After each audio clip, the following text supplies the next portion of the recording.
بسم اللہ الرحمن الرحیم۔ مسائل رمضان۔ وہ اعذار جن کی وجہ سے روزہ نہ رکھنے کی اجازت ہے، یعنی عذر مجبوری جو ہو جس کی وجہ سے روزہ نہ رکھنے کی شرعی طور پہ اجازت ہے، تو وہ ایک تو ہے مرض۔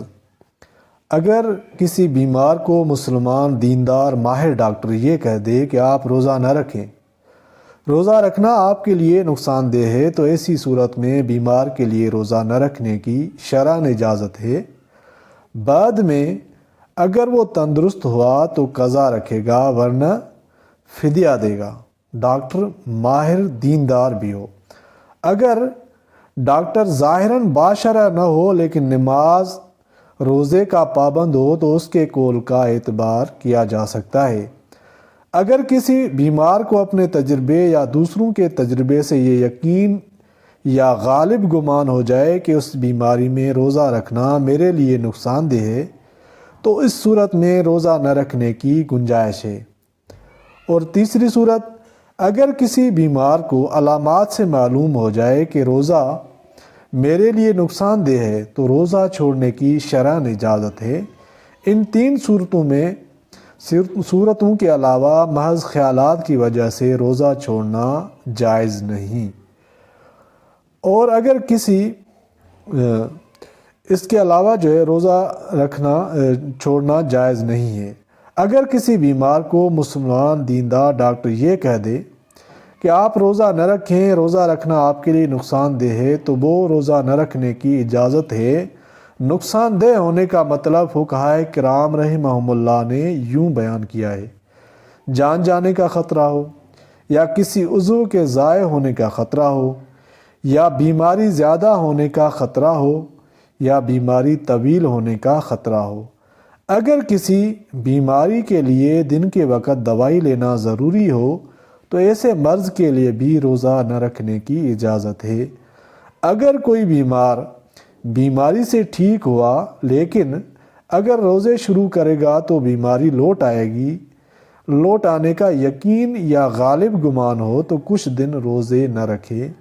اگر کوئی بیمار یا بوڑھا شخص موسم گرما میں روزہ نہیں رکھ سکتا لیکن موسم سرما میں رکھ سکتا ہو تو موسم سرما میں روزے رکھے گا، فدیہ دینا جائز نہیں۔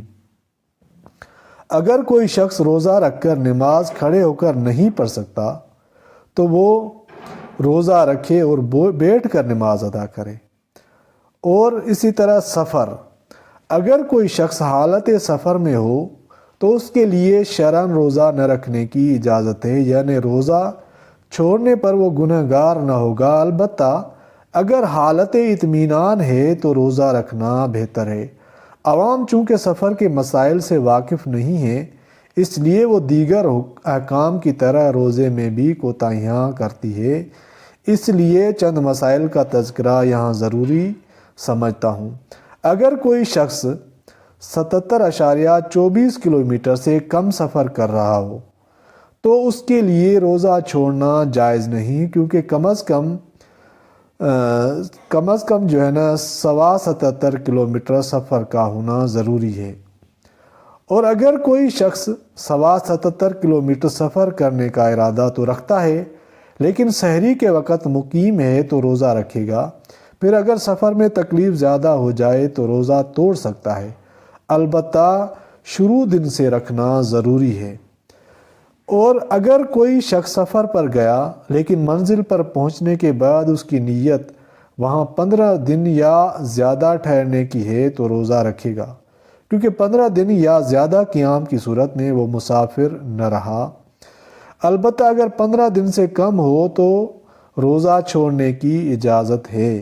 جو شخص جائے ملازمت جا رہا ہو اور وہ جگہ 77 کلومیٹر یا زیادہ دور بھی ہو تو وہاں پہنچنے کے بعد روزے رکھے گا۔ جو مسافر نصف النہار شرعی سے پہلے مقیم ہو جائے یا کسی جگہ اقامت کی نیت کر لے تو وہ روزے کی نیت کر لے، بشرطے کہ صبح صادق سے روزے کے منافی کوئی کام نہ کیا ہو۔ جو شخص بیمار کے ساتھ 77 کلومیٹر یا زیادہ دور ہسپتال جائے اور بیمار ہسپتال میں داخل کیا جائے تو وہ جتنے دن وہاں ہوگا، اگر روزہ رکھنے میں تکلیف ہو تو یہ تیماردار شخص روزہ چھوڑ سکتا ہے، بعد میں قضا کرے گا۔